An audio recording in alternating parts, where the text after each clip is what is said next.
Great Scott! If my calculations are correct, it is now precisely October 21st, 2015. The future has finally arrived. Yes, it is different than we all thought. But don't worry, it just means your future hasn't been written yet. No one's has. Your future is whatever you make it. So make it a good one.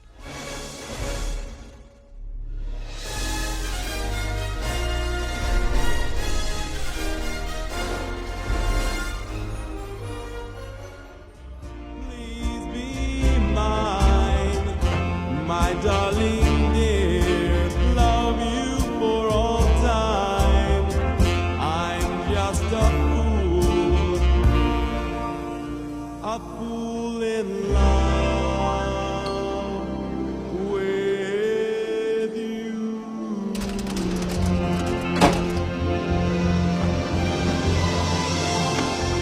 All right, let's do another one. Where did he go? Come on, man. He just came in here. Something really cooks. Look, how'd he get up on stage? I don't know, but when he gets down, we're gonna nail him. How the hell he changed his clothes so fast? It's an oldie where I come from. All right, guys, now listen, this is the blues riff and B. Watch me for the changes and try and keep up, okay?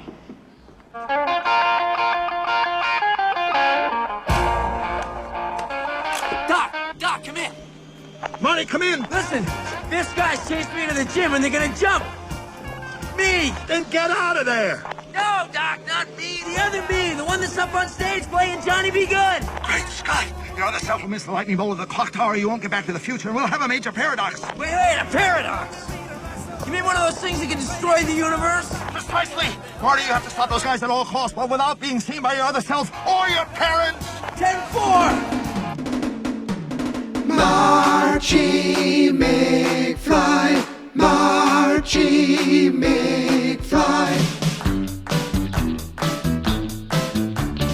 Year 6 of Marchy McFly. Ready or not, Year 6 of Marchy McFly. I'm back, Great Scott. It's Year 6. 31 straight days for you. In Year 6. It's Back to the Future Part 2. Every day. Gonna have a little talk of Marty and Doc. Marty and Doc. Marty and Doc. Marty and Doc. Marty and Doc.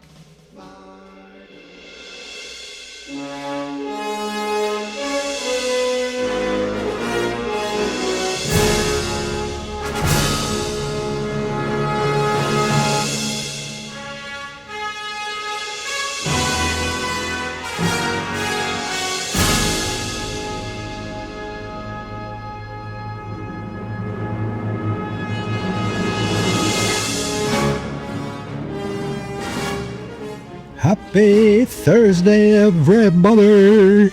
It is March 26th, which means it is the 26th day of Marchy McFly, the 26th day of Marchy McFly 6. And for the 26th day in a row, I am here talking about Back to the Future Part 2 to you. And I'm doing the same thing that I did yesterday. I just watched the clip on the go, and I'm going to do my best to recap it, but oh, what a day it's been. What a day it's been. I have been in the car with my mother-in-law from 7:30 till about 5:30. Yes, we made it from Naples, Florida to right now we are in Walterboro, South Carolina. I said yesterday, Hardyville. Hardyville's where we used to go, and we do not go anymore. And maybe someday I'll tell that story of why we don't go there anymore. But that's not for today. Today is about being here in Walterboro. Ooh, a butterfly. Butterfly. Oh my God, he's coming at me. Oh, I almost caught him. I put my finger out. Today is about me getting out of Florida, getting my mother-in-law out of Florida. Goddamn, Florida is a long state. I mean, it took us forever to get out of Florida. And then we're in Georgia. We're like, oh, we're in Georgia. Boom, we're out of Georgia. Oh, we're in South Carolina. Boom, we stopped. Now we're stopped. Now my mother-in-law is 82. She will be 82 in a couple months. So, I mean, she's not your typical 82-year-old. She's got too much energy. I think the doctor said, oh, you're like in the health of a 60-year-old. And that means I'm going to be goddamn driving her to Florida well into her hundreds. I'm going to be 80 and I'm going to be dealing with this stuff, or 70 or whatever. So get ready for Marchy McFly 40. And I'm like, we're here again. We stopped her. And like, she's actually nursing me. But we made it through unscathed. The drive went pretty perfect. And the best part of it, now, Google Maps takes me off route. I'll go back behind the scenes a little bit. Google Maps wants to take me the quickest way possible. I thought, let's do 75 straight to 95. And I started doing that. And then at one point I go, I think this is where we jump off and switch over to 95. Well, that wasn't the case, but I followed Google Maps and it got me where I was going, exactly where I needed to go. But she has a paper map. She looks at it and she's looking. She's like, oh, okay. Oh, I see this on the map. I'm like, okay, yeah, it's a map.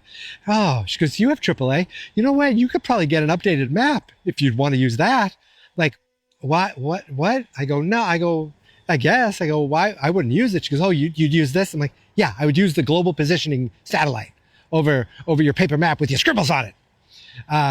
And then, like, she goes, like, I feel like I am like doing homework while a teacher, now she was a teacher for, I don't know, 70, 90, 100 years, a teacher leaning over your shoulder, watching you going, and just go, like, I see her look at the map and then look at the GPS, like on her screen, the Android Auto, and like, oh, this is a different way. Like, oh, we're going down this road? Yes, that's where we're going. Sit back, lady. Thankfully, it's opening day for baseball, and like, like a lot of people, baseball on the radio make you want to take a nap. And she fell asleep. So for the last 45 minutes or so, I was just listening to the baseball game. This is relaxing. But the most important thing of the day was finally, she's like, I think we should, the dog, she's like, he hasn't like had any water. I go, do you want to stop someplace? She's like, yeah, well, how about the next rest area? Well, that's not what I had in mind, because I saw a sign that said Buc-ee's 30 miles. And I said, oh, this is happening. Ladies and gentlemen, for my first time in my life, I went to a Buc-ee's. We went to a Buc-ee's. I've seen it on TikTok. I've heard about it for years. It is everything that you think, like, that you've heard about Buc-ee's is true. If not understated. It was glorious. It was so glorious that, like, I didn't want to leave, but we had to. I mean, it looked like it had 1,000 gas pumps. You could go in and just the sandwiches are just being churned out. I didn't get any sandwiches because, I got to go to Cracker Barrel. I got to keep up my routine. I got jerky. I got a soda. I got K-Cups. I got a shirt. I got a stuffed animal for a guy I went to high school with. Listen to this. He jokingly said, go to Buc-ee's. If you get anything, let me know and I'll Venmo you the money. You get like something for a kid in his family. Is it his kid? I'm not sure. No, but it's his kid in his family or whatever. So I was like laughing about it. And then I got it. I got the stuffed animal. I took a picture. I sent it to him. I said, hey, George, what's up? Now, his name's not George McFly, but he is George. And this is Marchy McFly. So why don't we Buc-ee away from Buc-ee's? But I can't wait to have the soda with some jerky and watch some Survivor tonight. Oh my God. But let's focus now on the next 3 minutes and 20 seconds of Back to the Future Part 2, where I don't know exactly the minutes, and I'm not going to look it up, okay? I'm not going to look it up, so this is what you're going to have to deal with. I have my portable microphone clipped to me. I don't know if it's wind resistant. I didn't put the wind buffer on it, so hopefully I can fix the wind in post, But let's talk about the next 3 minutes and 20 seconds of Back to the Future, where not a lot was said, but there are some really fun moments that I've always liked. So it starts off with Doc pulling away. He said, I'll meet you on the roof of the school, pulling away from the sign of the Lion Estates, and he's about to go fly over to Hill Valley High School. Why? I don't know. Why don't you just park maybe a mile away? Let Marty come meet you instead of flying a spaceship basically to high school. That's in the 50s. Cool.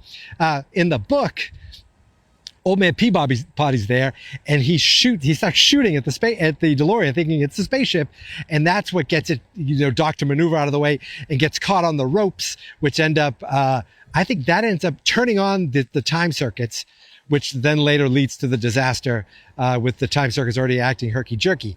But here, it's just bad driving that does the whole thing. Here, he just kind of, whoa, and he gets caught on it. The other one, he's trying to not get shot. So Marty goes into the dance, and we get a recreation of the Johnny B. Goode scene. Hey, Blues Riff and B watches and try to keep up. And my favorite part of this whole scene is Marty watching himself on stage play guitar, and he gives this nod like, yeah, pretty good. It's almost like nowadays people who post videos and then watch themselves playing. Okay, I'm one of them, and I'm like, hey, that came out pretty good. Like his little nod right there, like, hey, not bad. I love that. That's my favorite part of this whole 3 minutes and 20 seconds. So I'm walking somewhere in South Carolina right now, talking very loudly on some side road, but so far so good. I might turn around and go the other direction because I don't want to be on a busy street. So Marty goes in there, Biff's 3 goons, Stick, Match, and 3D. Look at that. I remember their names this time. They follow him in there, but they don't see, Marty Prime. They see Marty 55. And so Marty Prime hides, and they look up and they're like, how'd he get on stage? And how'd he change his clothes so fast? I do like that. They're like, get him. So they chase. They're going up on stage. Marty's like, oh God, he calls Doc, and he goes, Doc, the Biff's goons are about to jump me. And they're like, get out of there. He said, no, not me. The me on stage playing Johnny B. Goode. Now, Doc has said, what? The you on stage playing Johnny B. Goode? What are you talking about? Oh, I didn't tell you. I went on stage and I played Johnny B. Goode in 1955 during the dance. Wait, while I was getting the whole experiment together, you were on stage playing more music after you already saved your parents? You did that? Oh, I didn't tell you? I don't think Doc has any awareness of Marty playing. Now he, in full contact, in full, I don't know what I'm saying, but to be clear, there we go. They did drive from Lone Pine Mall back to Lyon Estates. In that time, he could have said, oh man, it was amazing. I played this. I played on stage. It was unbelievable. Sorry that I was a little late. He was a little late. But he looked at the clock. I guess he had time. He had a deadline, and he made the deadline. He could have been there earlier to help, but he wasn't. So instead he goes, the guy on stage playing Johnny B. Goode, the version of me. He goes, oh God, if they jump you, you'll never go back, and you'll never get back to the DeLorean. You'll never go back to the future. And you wouldn't have been able to come back here. So it'd be a time paradox. He's like, that's not good. He goes, you must stop them at all costs. So we get a fun moment of Marty Prime climbing up on stage, going to the back, climbing overhead, where he needs to get to the 3 goons who are waiting on the side of the stage where they're going to attack Marty 55. Now, we don't get to the end of that, but it is a fun little moment. Like, it is a cool scene seeing Marty playing guitar on stage. I think that's reshot, because I don't think we ever saw an angle of the ceiling like that, but maybe we did, maybe of the rafters. And this time we're seeing it with Marty, and nobody notices on stage there's a kid dressed in all black climbing on the, in the rafters. Nobody notices a goddamn thing. We see Marvin Berry call his cousin Chuck, but we don't hear him. We just see him pick up the phone. And that's all we see from that. Oh, we do see George. This is Jeffrey Wiseman. We see him, the back of him, waving to Marty on stage, and that's just another angle of when they're finishing Earth Angel, which I love hearing the end of Earth Angel. That I think Marvin Berry and the Starlighters version of Earth Angel is my favorite. So George waves, and we just see it from the back. So that's cool, I guess, right? That's fine. And, I was wondering yesterday when we overheard George say, "Are you all right?" Was that Crispin Glover or was that Jeffrey Weissman trying to do it? Because it didn't quite sound like the exact same version of Crispin Glover from the 85, from the original. I don't know, though. It could be. But that was really it. Oh, no, I'm sorry. We went back outside and Biff came too. He was, clearly concussed. And he's like, where is he? He's like, where's who? He was a little guy in a hat. He goes, I think he points out, "I think he took your wallet. And then he turns and goes, "I think he took his wallet." And that is a weirdly quotable line from this movie where it's not important at all. It's like this kid came out of nowhere to say this, but it's just funny that he's one of these kids who's like, "I think I know what's going on here. And I need to make sure everyone's clear that I know what's going on here. I think he took his wallet. I think he took your wallet." He was wrong, obviously. And why would a wallet be that big? Okay, this hawk has been circling and circling. I'm glad I didn't bring any of the beef jerky with me because I think it would come for me. If this, hawks, birds don't attack 6 foot humans, 6'1" humans, I should say. 6'1". Thank you very much. Okay. Oh, there's another hawk and there's another hawk. Am I under attack? There's 3 hawks, but they're way over there. But if they're coming at me, I'm going to keep recording until I get away. Just in case for historical, if anything ever happens to me and they find this phone and they find the recording, at least it was the 3 hawks that killed him. He didn't get hit by a car. It was 3 hawks that killed him. Then the car didn't see him and ran over his bloated corpse that was already dead from the 3 hawks. Get the hell away from me, bird. Okay, I'm going to go back the way I came. Oh, what the hell is that? Oh, it's a cat. Okay, I'm in South Carolina. I walk these streets once every 6 months. And now it's not a black cat. It's a black and white cat. So there's no bad omen or anything. But he's just staring at me. Oh God, get out of here, cat. I don't want the hawks. Get out of here. Go. I don't want the hawks getting near you. Ay. So now I'm walking through this I don't know if it's a campground or an RV camp. And some of them are modular housing, I think, but some of them are just campers. And there's a pool and there's a playground. I've always wanted to hey guys, can I jump on the playground? But I think this might be a year-round living. I don't know if it's a resort. I don't know. But I've walked here every few months I walk here. Anyway, I'm wasting your time. We did it. We made it through another day of Marchy McFly. Now look, there hasn't been any skits this year. There's been some songs, but travel has gotten in the way of, some of these episodes. Yes, I had plenty of time to make little skits, but there have been songs at least. But more importantly, we have been combing through this movie and we only have a few days left. This is the last Thursday. Yesterday was the last Wednesday. I forgot to mention that. Every day now we're getting to our last. Starting yesterday, tomorrow's the last Friday. Then it's Saturday, then it's Sunday. Monday night, we have a very special guest. And then Tuesday, Marchy McFly comes to an end once again. But we still have many, many days to go. And I still have many, many miles to drive. Tomorrow is the shortest day. I feel like today's the longest day overall. Saturday's the shittiest day because I got to drive through New York and Connecticut. But tomorrow's the shortest day, so I need to embrace that and relax a little bit. It's mostly, I think it's 95 the whole way. And then there's a Dunkin' Donuts right there when we're done. And it's there the next morning too. And then there's a Bojangles down the street. So because they closed the goddamn Hardee's. But I'm feeling good. I'm glad to be done driving. I'm going to go now, get some dinner, go home, get this episode out to all of you. And I will be back tomorrow from Fredericksburg, Virginia. I promise that. But until then, you can follow me on all the socials at Geek Mentality, except TikTok, which is Geek Mentality Mike. The Facebook page, that's fans.experts. The YouTube channel, that's fans.experts too. That's because the website is fansnotexperts.com. There's not alligators in South Carolina, is there? There's these big wooded area here. A bear, Sasquatch, anything. Anything could jump out of the woods right now, drag me away. And my only thought was, please make sure this gets uploaded to the cloud first so someone can find it and make sure to tell my story. Avenge me, boy. Okay, now I'm quoting Red Dawn. I don't know what's going on. All right, guys. I will see you tomorrow, my friends. But until then, the drive continues. I'll be back. I'm rambling now. I'm on to Cracker Barrel. See you tomorrow, my friends. Thank you for listening. Thank you for subscribing. And here is my theme song. This is my podcast, I made it.